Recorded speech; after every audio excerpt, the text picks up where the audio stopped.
Hey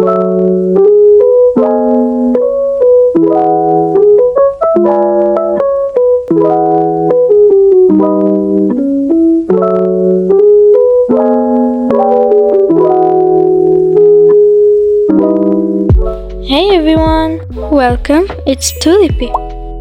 In my last video, I asked you guys to give me drawing references, and you guys gave me some awesome suggestions.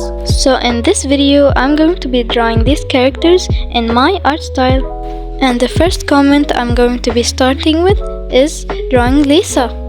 Firstly, I searched up photos of Lisa on Pinterest to use them as a reference, and I chose this. So let's begin by sketching it out. Honestly, I chose this photo because I thought Lisa looked very gorgeous in it and it looked very easy to draw. So I decided to draw it. The first eye was looking good and accurate until I began sketching the other one out. Luckily, I fixed it and it doesn't look that bad anymore. Most of the time when I'm drawing the hair, I take my time to add in the details and love the process, but this time I'm dealing with art block, that's why it looks messier than usual. But after I line it and color it in, it will look so much different. I also struggled to figure out the necklace shape because it was really tricky.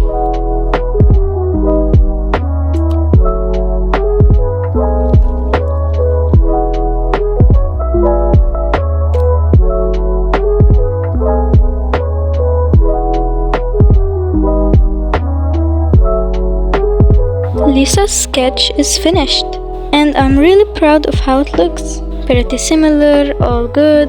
Moving on to the next character. And I think his name is spelled Suga or Suga.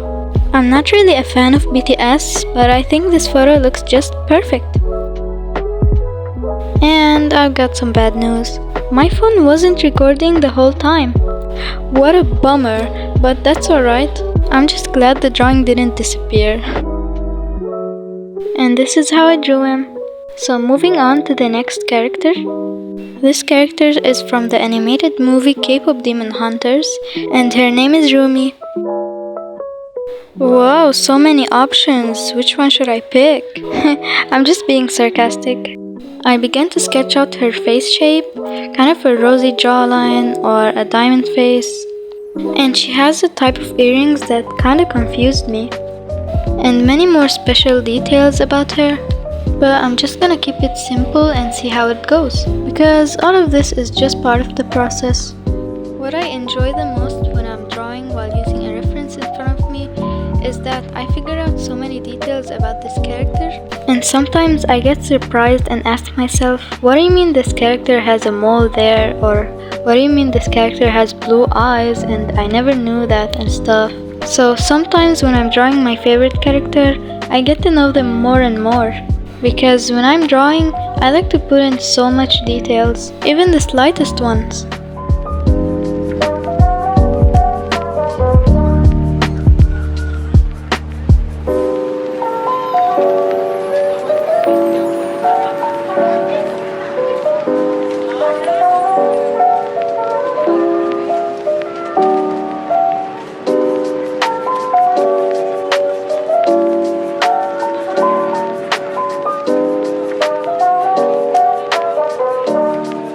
And here it is.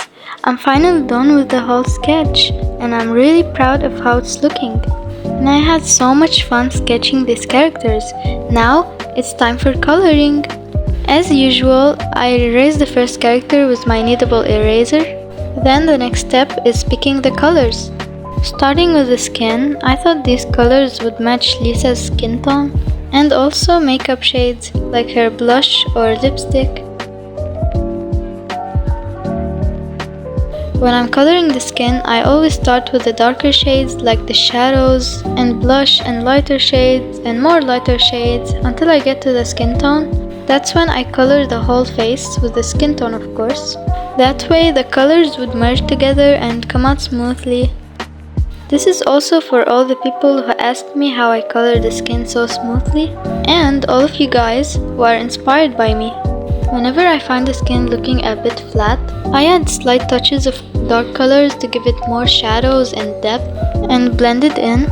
And if you're wondering why I'm starting with the colors and not the line art first, it's because lately when I'm starting with the line art first, adding the colors next, especially markers, would lead to the pen line art leaking and mixing with the acrylic pens and ruining the drawing. But it's obviously not the same for everyone. Some people use different types of pens and some people use wooden pencils, but this is how I do it. For the hair, I'm using these shades. The darker shades of brown are for the shadows and the lighter shades are for the highlights. I know it looks really weird and cursed right now, but trust me, the line art would fix everything.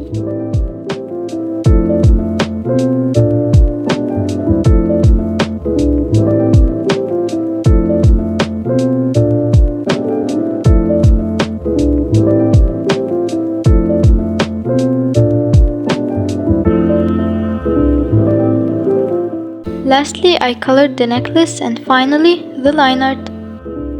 I think it's nice and cute, but not that accurate, though I ruined the eye and made the little star thingy to cover it. Moving on to the next character, and this time, trust the process.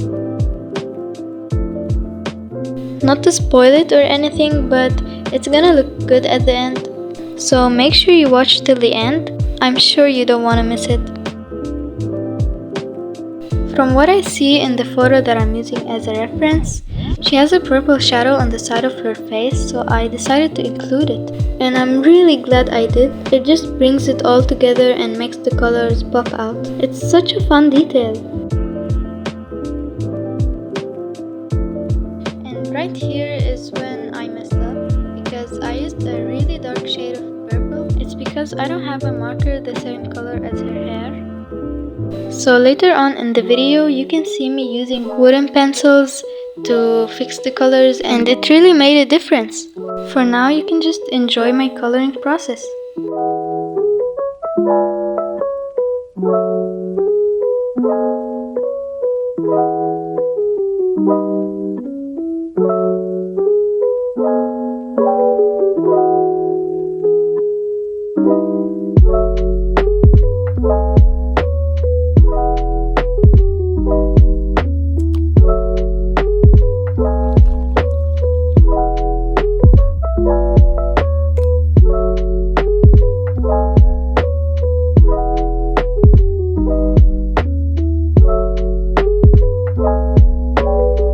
Now that I'm done with coloring the hair, I move on to the final step, the outfit.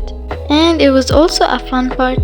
I found the perfect shade for the jacket she's wearing, and I also found a perfect shadow color to blend it in. Lastly, I shadowed her white shirt she's wearing under her jacket, and the finishing steps, line art and details.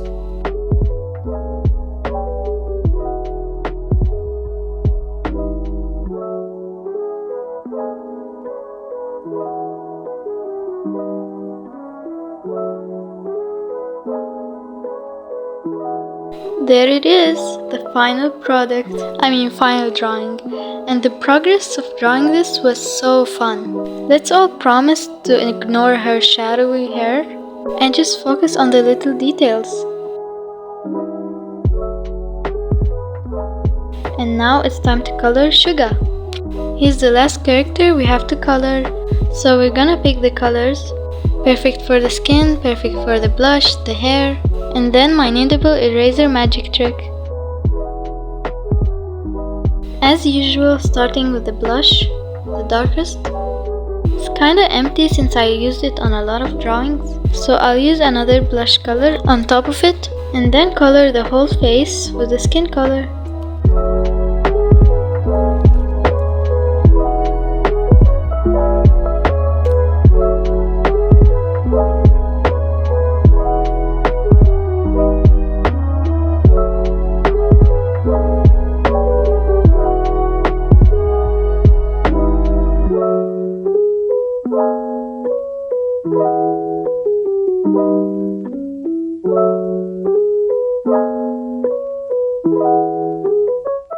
The skin is already looking smooth, But here's the part that confused me, is his hair, because it's kind of brown or beige from the roots. And I tried to figure out a way to make it exactly like the photo. Well, not exactly, but similar to the photo.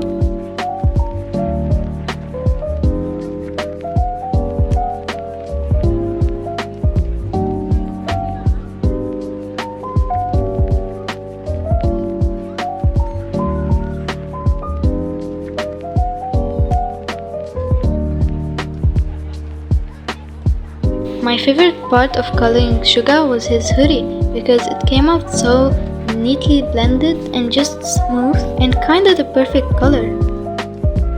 And coming to the final step, the line art.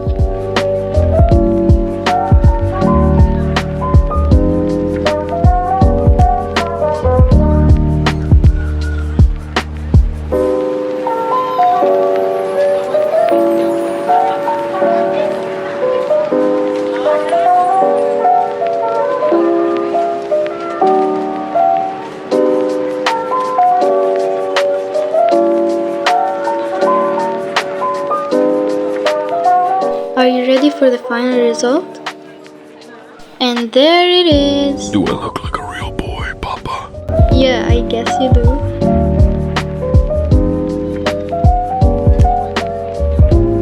But wait, I'm not finished.